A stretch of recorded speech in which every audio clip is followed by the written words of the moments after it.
Welcome, weary soul. Tonight, I am your narrator, poised to guide you into a state of profound and tranquil slumber.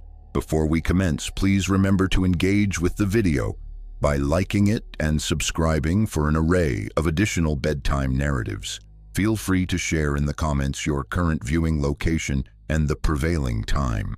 Should there be a particular tale you wish to hear recounted in the future, I would be delighted to know. Story 1. The Unseen Intruder in the Crawl Space. The narrator recounted growing up on an island in Alaska, having lived on the same property from birth through high school graduation. Their house was 2 stories. The downstairs area comprised a bathroom, a furnace room, a storage room, an entryway, and a recreation room. One of the walls featured plywood pieces that allowed extension cords to be fed through into their crawl space. The property had a C-shaped driveway where one would enter from one side, park in the carport, and then simply drive forward to exit. The crawl space itself contained 2 large water tanks, as they collected their own rainwater, and this area was also utilized for storage. The space measured 10 by 15 feet, but was only 3 feet high.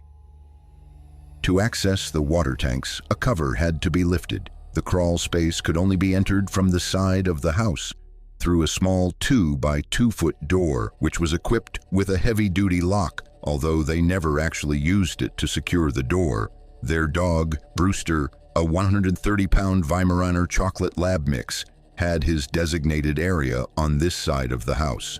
He possessed a large fenced enclosure, his own stairway, and a half-covered porch, and a dog house. Brewster was described as a fantastic dog who only barked when it was truly necessary. During the summer months, black bears frequently visited their yard most nights, and Brewster would emit a quick bark to prompt them to move along, indicating that they were familiar with his distinct barks. Their family consisted of 4 members: her parents, herself, and her older brother Travis, who was 2 years her senior and had Down syndrome. Travis attended special education classes at school, and other children with minor disabilities or behavioral issues or mental illnesses would occasionally join his room throughout the day, as they were able to keep up in some general classes. Travis was well liked by the students at school, and everyone knew him. One day, a Native American boy, approximately 15 years old, came to their door and expressed a desire to play with Travis. They found this unusual because Travis, with moderate Down syndrome, didn't particularly enjoy playing with other children, although he did like watching them play. Travis preferred watching movies and listening to music. Her mother inquired about the boy's name, and he stated it was Mark, explaining that he knew Travis from junior high the previous year because he would sometimes enter Travis's class for assistance with his schoolwork. The narrator distinctly remembered him staring at her a little too much, and he didn't appear to be mentally challenged. Her mother allowed him to enter but kept a watchful eye on him. Travis, for his part, seemed disinclined to have Mark there.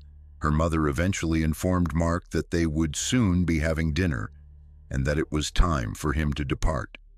Her mother later discovered that Mark had recently moved into their general area, though still a little distance away. He had been in and out of foster care for most of his life, and his parents were abusive addicts. She believed he came over another time, and while her mom felt sympathy for him, she also sensed something was off and felt that his visits were actually because of the narrator.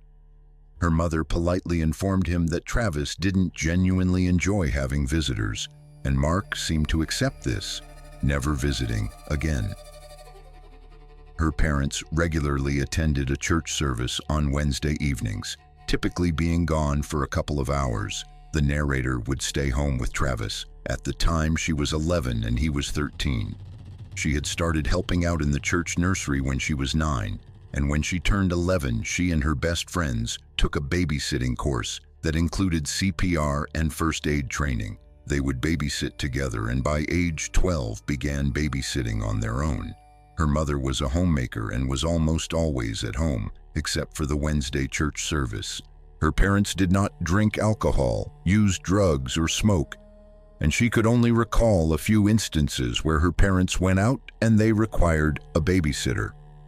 On one particular Wednesday, she left the downstairs door unlocked for her parents, anticipating their return within half an hour. She was surprised when she heard the downstairs door open, assuming she had somehow missed the sound of their car pulling up. Travis was up past his bedtime, so she quietly urged him to go to his bedroom and get into bed. As she walked through the kitchen towards the top of the stairs, she called out, "Mom, Dad!" She then heard the footsteps stop. Looking down the stairs, she could clearly see men's work boots and jeans. Her immediate thought was, "This isn't my parents." Due to the staircase's configuration, she could only see the lower half of someone without descending the stairs. She was terrified and immediately ran to Travis, who was heading down the hall.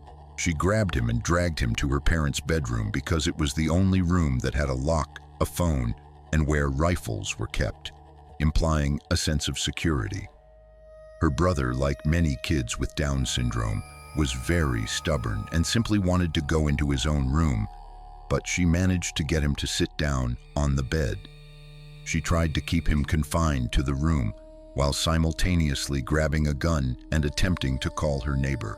She could hear the intruder still moving around downstairs. Her neighbor answered the phone instantly, and the narrator whispered, "Someone is in my house, I'm scared." Her neighbor instructed her to come out onto the front porch, assuring her she would be there.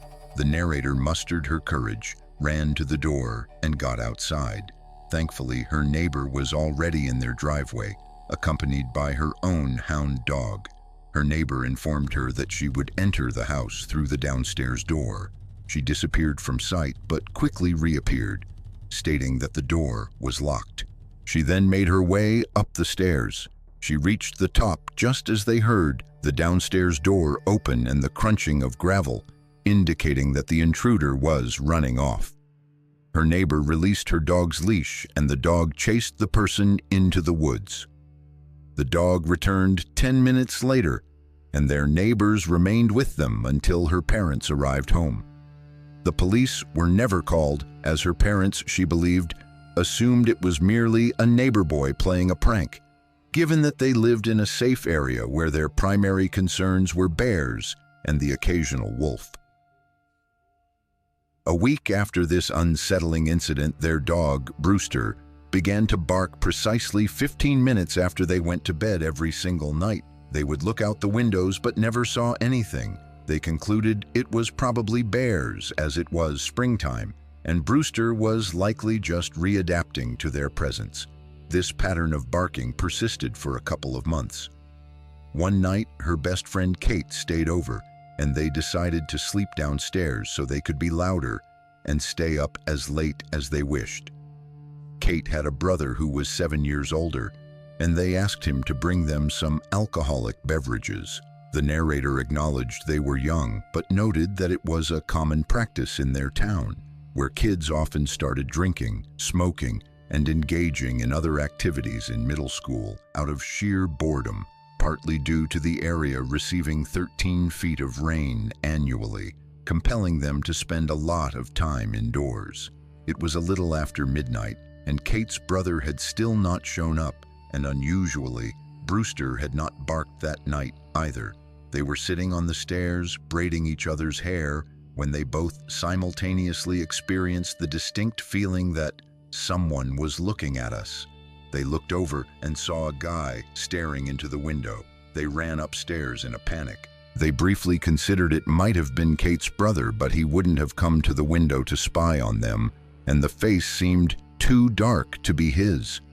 However, the lights were on downstairs and there were no lights outside that particular window, making it difficult to ascertain his identity. They decided not to wake their parents just in case it was Kate's brother. They waited 30 minutes, then went back downstairs to retrieve their belongings, and ultimately slept in the narrator's bedroom for the night. The following day, they spoke to Kate's brother, confirming it was not him. That night, Brewster resumed his barking routine. 2 more months passed. The narrator had gone to bed and heard Brewster bark, and as usual, she looked out her window and saw nothing, then dozed back off. She was then abruptly woken by Brewster barking frantically. She looked out her window and saw a guy running out of their driveway. She considered waking her parents, but recalled that kids often used a trail on the side of their house to access a road behind them. Their neighborhood was situated on the side of a mountain, so all the kids utilized these trails to cut directly through to another road instead of using the main roads. She had never seen anyone emerge from the other part of the driveway before, as the trail was on the south side of the house, along with the crawlspace in Brewster's area, whereas her room was the only one on the north side. She decided to go back to sleep.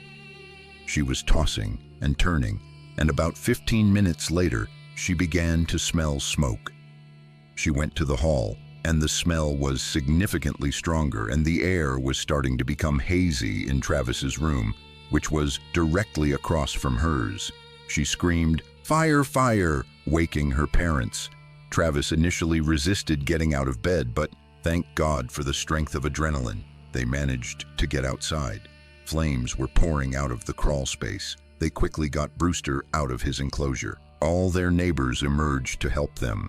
The firemen arrived rather quickly, but the fire had already destroyed the crawl space and her parents' and Travis's bedrooms. As they were directly above the crawl space, the firemen successfully extinguished the fire, and thankfully, no one was physically hurt. However, this was one of the scariest nights of her life. She would always remember the fire chief kneeling down to speak to her after he had conferred with her parents. He said, "Melinda, and we believe it was arson."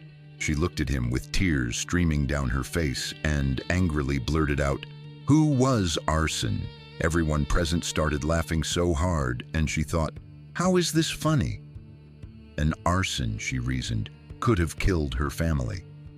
So he proceeded to explain what arson meant. She remains friends with the old fire chief's son and frequently shares that story with him because his father passed away from cancer when they were teenagers. His father is the only happy memory she retains from that horrific night. The island she grew up on had both a city and a village outside it. They lived in the out-south area, but before the village, they had firemen for both the out-south and out-north regions. The island also had state troopers, and city police operated within the city limits. After the investigation, her mother took her brother and her to a family friend's house, while her father dealt with the fire officials and a state trooper who arrived later. Her family, neighbors, and the firemen collaboratively pieced together that a person had been living in our crawl space for at least 4 months. They knew he had intentionally set the house on fire using a box of matches. Her mother recalled that the first odd thing she noticed that night was the smell of sulfur. They also definitively knew who had committed the act. It was Mark. Mark's uncle was one of the firemen who first arrived at their house and had seen him standing near their driveway watching. Her mother's description of what the fleeing person was wearing matched Mark's attire. Behind their house, near the crawlspace area, her dad discovered a pile of cigarette butts and cans of soda, which were also found inside the crawlspace itself. However, because their crawlspace wasn't locked, their insurance company would not have covered the repairs, as the presence of their water tanks meant the space was supposed to be secured.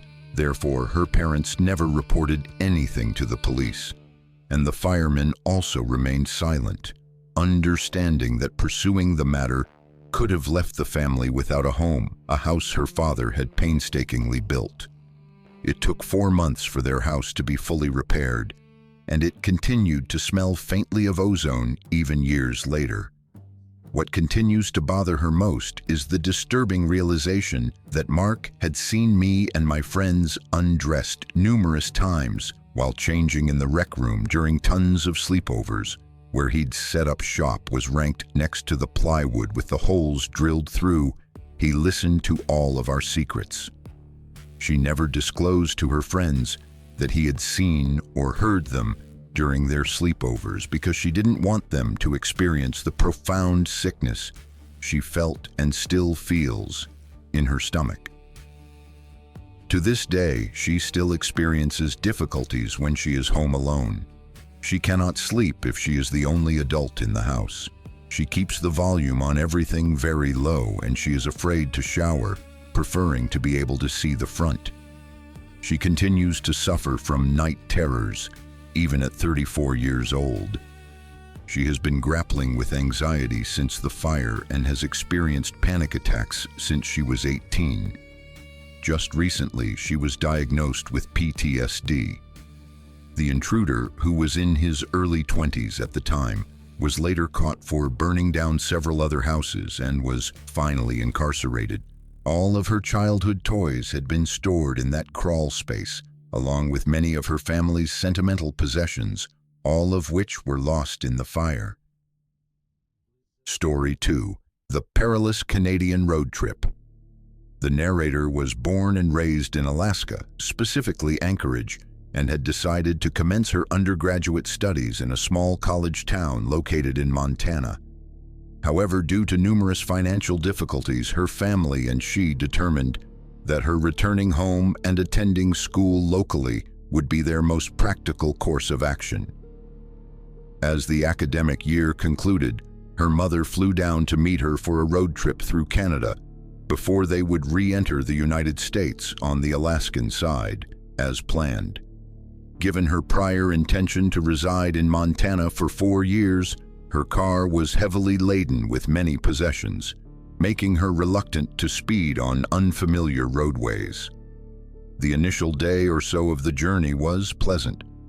Her mother and she made several stops here and there to engage in some shopping in a few larger Canadian cities. Overall, they made a conscious effort to travel predominantly during daylight hours, but the narrator typically handled the driving during the early mornings and evenings. Her mother had undergone eye surgery approximately a year prior, which meant her eyesight tended to be poor at night. On the third night of their journey, the narrator was driving them towards their hotel in Dawson, Yukon, and things were progressing smoothly, although they were running slightly behind schedule, and darkness was descending more rapidly than she would have preferred. Somewhere after Stewart Crossing, they found themselves being aggressively tailgated by a complete jerk who also had his high beams continuously on. The narrator felt a degree of annoyance because she was already traveling nearly 10 kilometers over the posted speed limit, so she moved her vehicle to the side of the road and waited for the other driver to pass. She emphasized that this particular road was a single-lane, two-way route with almost no other traffic. Despite her efforts to get out of the way and allow the vehicle to proceed, it seemed to mimic her movements, remaining directly behind her, even as she moved almost entirely off the road. By this point, she began to experience a heavy, cold sensation deep in the pit of her stomach. Her mother started panicking as her eyesight was notably poor in the dark, and the narrator herself was having a considerably difficult time discerning anything in her mirrors due to the blinding high beams from the other driver. Unfortunately, she was unable to identify the make or model of the vehicle, let alone a license plate number or any details about the driver. This persistent tailgating continued for a prolonged period. The narrator reduced her speed to the limit, effectively asserting that if the other driver wished to speed, they would have to overtake her. Nevertheless, the tailgating and high beaming persisted, even as other vehicles passed them and flashed their own high beams at the offending driver. They were perhaps 10 kilometers or so outside of Arlington when the situation rapidly escalated as they drew nearer to civilization, or at least Arlington. Her mother instructed her to simply speed up and try to lose them. The driver behind them suddenly accelerated, as if sensing the narrator was now actively attempting to flee, and proceeded to attempt to ram their vehicle from the rear driver's side. It may have been pure luck that they missed, or perhaps the narrator accelerated faster than them, causing the attempt to fail. Simultaneously, her mother was trying to establish a connection with emergency services, but neither of her phones had a signal, as their local carrier service was terrible even in Montana. By this time, the narrator was easily exceeding the speed limit by at least 20 km/h when the engine behind them revved powerfully, and the vehicle, which she now recognized as a large SUV, zipped around them and abruptly slammed on its brakes, positioning itself diagonally across their path. In response, the narrator slammed on her own brakes and nearly lost control, driving almost entirely off the road. In the passenger seat, her mother was screaming hysterically, but the narrator barely registered it at the time. In front of her, she could discern several figures inside the SUV, though she was not focused on much else. All she recalled was practically seeing red, before shifting into reverse and accelerating rapidly, then shifting back into drive and speeding forward. She narrowly avoided hitting the back end of the SUV during her escape. After that intense moment, she wasn't entirely certain what transpired. She was speeding away, and the vehicle was still following, but at a greater distance. As they pulled into Arlington, the SUV vanished into some side street. Her mother and she then deliberated whether to report the incident to the police.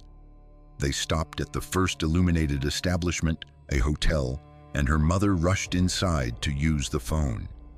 The narrator remained in the car, trembling from the adrenaline rush and feeling anxious in case the SUV was still lurking nearby.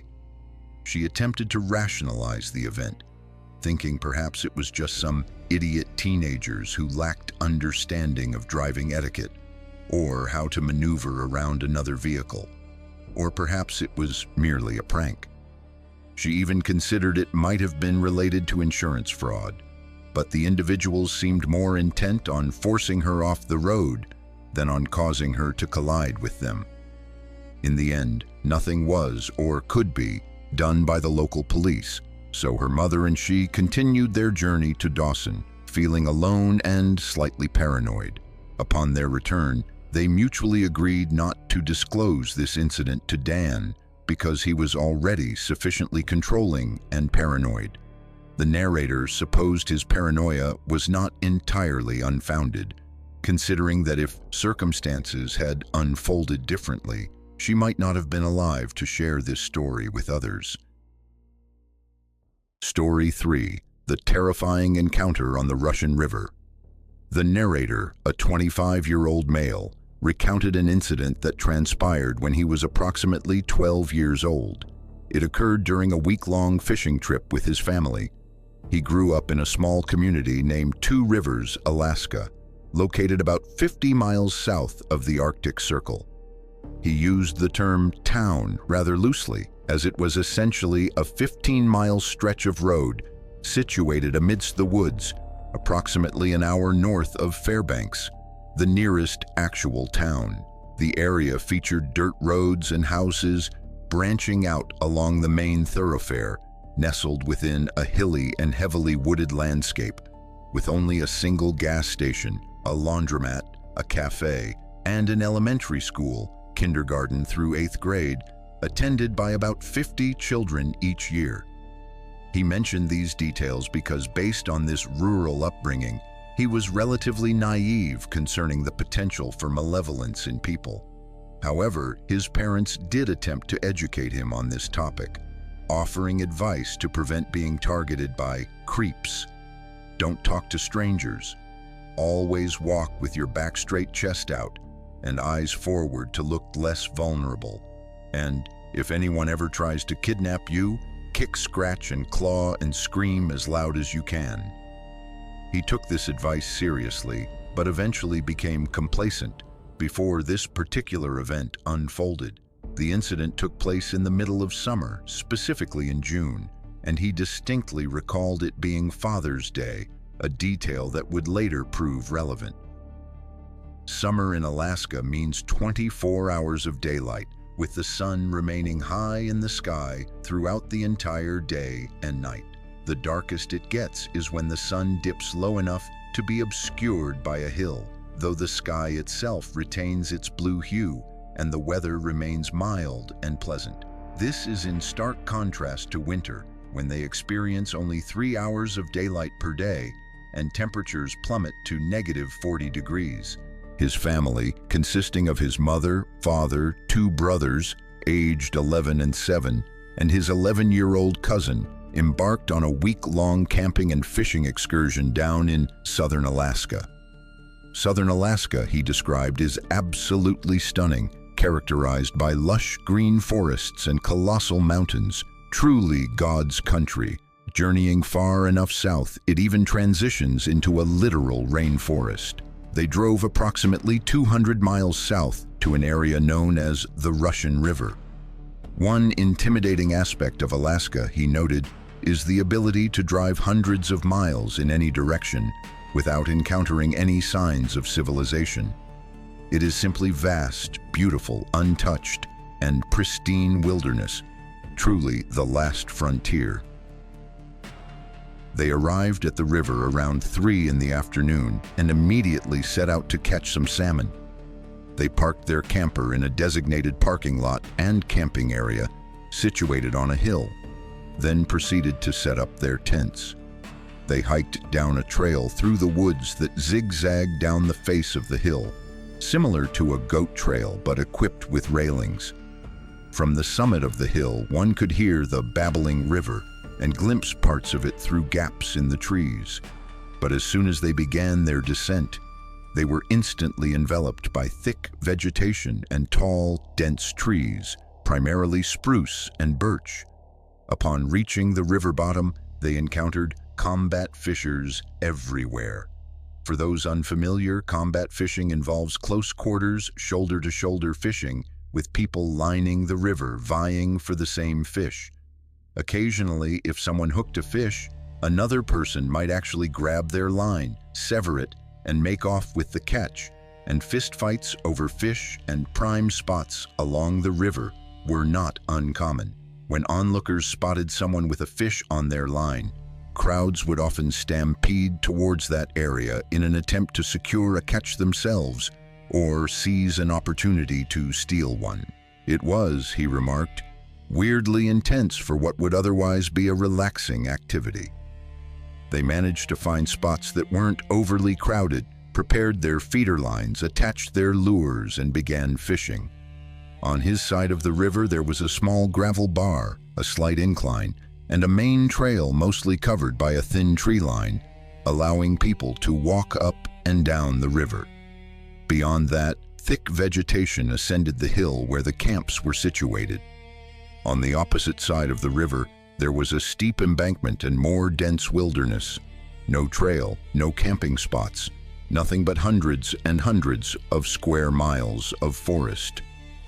A few hours passed without any success for anyone, not even a nibble. He occasionally heard shouts of "Fish on!" followed by the sound of dozens of feet stomping through the water towards the voice. Despite seeing fish everywhere, they weren't getting so much as a bite. It was about 8 p.m. by this point, and everyone had given up, deciding to conclude their fishing for the night. However, since it was Father's Day, he remained determined to catch a fish as a present for his father. He was now on his own, though there were still quite a few scattered individuals up and down the river who were also having no luck. He picked up his net and pole and moved a little further down the river, hoping that by being further away from the main crowds, he would have all the fish that managed to get through entirely to himself. He felt a slight apprehension about being so far from other people, however, because every so often he could hear some rustling and crunching sounds in the woods across the other side of the river. Given that southern Alaska has a dense population of grizzly bears, he made it a point to ensure there were at least some people around him, just in case a bear decided to come lumbering through and join in on some combat fishing.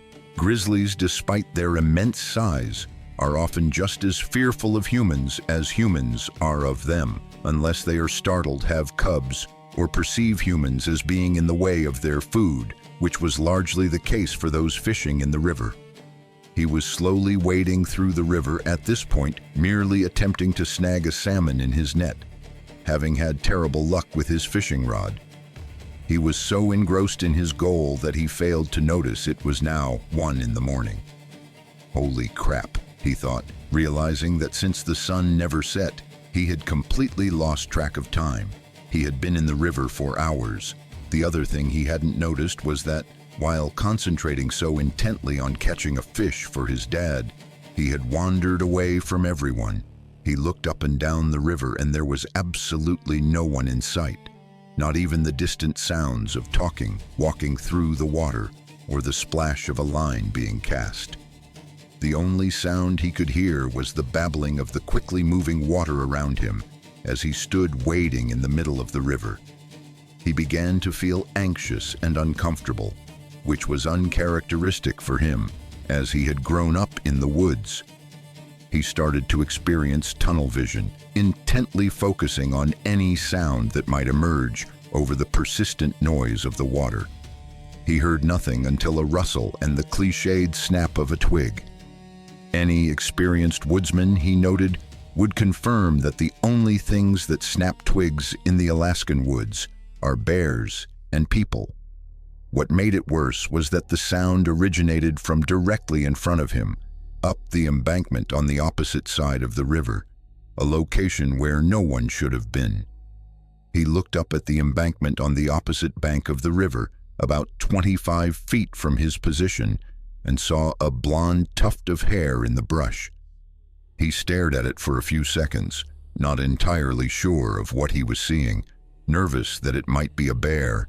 Then the hair began to rise, and simultaneously, the hair on his neck stood on end, as he observed that it was a middle-aged man standing up from a crouched position, clearly having been hiding and attempting not to be seen. He internally wished it were a bear, acknowledging it wouldn't be the first time he'd encountered one. The man had bright, curly blonde hair, pale skin, a beer gut, and was wearing a bright pink hoodie which seemed peculiar attire for someone in the middle of the Alaskan woods. The man was staring at him and the narrator stared back. "Hey there, boy," the man said in a garbled, rough voice, partially muffled by the sound of the river. "Hey," the narrator nervously replied, trying not to let his apprehension show. The man continued, "I see you have a net there I could really use that all I have is a pole." The narrator responded, "It's my dad's." The man then said, "Where is he? You shouldn't be alone out here. Lots of bears around here. Come on with me. I have a secret fishing hole just on the other side of this river, through the trees a bit. There's a lot of fish we can both catch together. We can take turns using your net." The narrator's internal thought was, "Yeah, right, I'm not a..." The man then mentioned as a small maintenance bridge, just downriver. He suddenly and sternly commanded, "Meet me there." The narrator continued to look at him, and the thick forest on either side began to feel like tall, foreboding walls, trapping him with no other soul in sight, just him and this man. Being a shy and self-conscious type at the time, he stammered and simply responded, all right." The man retreated into the tree line where he was only barely visible and began watching the narrator as he walked downriver. The narrator hadn't said okay in the hope that the man would just walk away without looking back. But since he was still watching, the narrator slowly started making his way towards the bridge. He knew he wasn't stupid. This situation wasn't right. The man had obviously been trying to remain unseen before the narrator spotted him. He wondered how long the man had been following him, skulking through the woods, watching him and waiting for him to wander off by himself. There should have been no one on that side of the river, and he hadn't seen anyone there all day. The man was still walking just ahead of him on the other side of the river, periodically looking back to ensure that the narrator was still following. When the man turned away, the narrator immediately bent down and pretended to tie his shoe. He looked up and waited for the brief moment the man was out of sight, then executed a 180-degree turn and began walking back in the opposite direction, desperately searching for someone, anyone, so it wouldn't just be him and this freak. He looked back, and his heart sank into his stomach, experiencing that terrible tingly feeling like butterflies, but butterflies suffering from severe anxiety. He saw the man standing in the middle of the bridge, staring directly at him, seemingly peering into my soul. He couldn't quite discern the man's face, but could sense his intense agitation. He didn't know why this detail unnerved him so much, but the man then raised his hand and began waving at him. The narrator turned away and continued walking, feeling the man's gaze drilling right into him. Finally, he spotted a couple just up the bend of the river. He jogged to get close to them and continued to fish, still determined to catch a fish for his dad on Father's Day. He reflected that he should have simply given up and made the walk back to camp, but he persisted in fishing. The crowds of people were severely thinned out at this point, with significant distances between the few remaining individuals and the occasional couple walking hand in hand along the trail or river. Then it happened again. Once more, he became too engrossed in his activity and failed to notice that he was, yet again, completely by himself. "I'm an idiot," he thought. He didn't realize it immediately. He was too absorbed in fishing, concentrating on the location of the fish and where to dip his net, as the bending light in the water was misleading about the fish's actual positions. However, his almost trance-like state was abruptly shattered by the loud, thunderous sound of something stomping and charging into the water, rapidly approaching him. His first thought was, "Oh, a bear." He looked up and saw a flash of pink and blonde. It was the man. "Again, I'd rather it ban a bear," he thought. He felt a heart pressure on his arm, and then the collar of his shirt was yanked up, choking him. "I thought you were going to share your net," the man said, sounding oddly calm yet simultaneously conveying palpable predatory aggression in his voice. He was being dragged through the water towards the other side of the river. He couldn't maintain his footing, nor could he break free from the man's grip. He knew he should scream.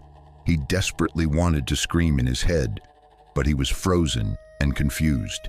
It had all happened so fast. He was still trying to process it, yet it felt as if everything was occurring in slow motion, and simultaneously, it felt as though it wasn't truly happening at all. Even if he had attempted to scream, he was being choked by his shirt to the point that it burned, and he didn't believe anyone would hear him over the rumbling of the river. He simply went limp, as if playing dead, wondering why that was his only reaction. "Secret spot's just over here, you little idiot. You will love it. I promise there's tons of fish for us," the man said with an increasingly aggressive tone. "No one will find it," he added. The tight grip on his arm began to ache, yet he was still clinging to his fishnets and fishing rod. He recalled just staring up at the sky. The edge of his vision was framed by the tips of the trees, and the sky was a very dull blue and white, devoid of clouds. He didn't know why this particular visual remained so prominently in his memory, but it did. Then he heard it. "Hey, bear." The sound echoed slightly through the river. "Hey, bear." He heard it again, followed by a series of loud claps. He suddenly felt the man's grip loosen, and he fell completely submerged in the cold water. He inhaled some water because the man had dropped him so suddenly. He stood up, coughing up the water he had accidentally swallowed, and saw a group of people descending the trail through a gap in the tree line. About 8 of them, walking with a sense of urgency, as if on a mission. Then he saw one of them was his mother, and he heard her yell his name. He grabbed his nets and quickly retrieved his pole from under the water, then began walking towards the trail. He looked back, and the man was nowhere to be seen. He assumed the man had quickly hopped up the opposite embankment, where he had been dragging him as soon as he heard people approaching and had ducked out of sight.